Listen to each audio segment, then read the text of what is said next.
Hello everyone, welcome to my YouTube channel. Today's question is 21 divided by 6, 7 in the bracket, 2 plus 1. So first we'll solve 21 divided by 7, which equals 3, and then we'll remove the bracket, multiply, and 2 plus 3. 3. 3 times 3 will be 9, but this is the wrong answer. So first, let's write the question again.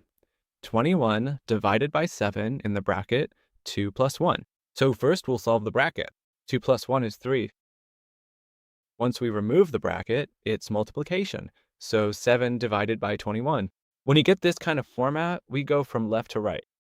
So from left to right, first comes division, we'll solve that, and then multiplication. If we take 21 divided by 7 times 3, 7 times 3 is the first part you need to calculate.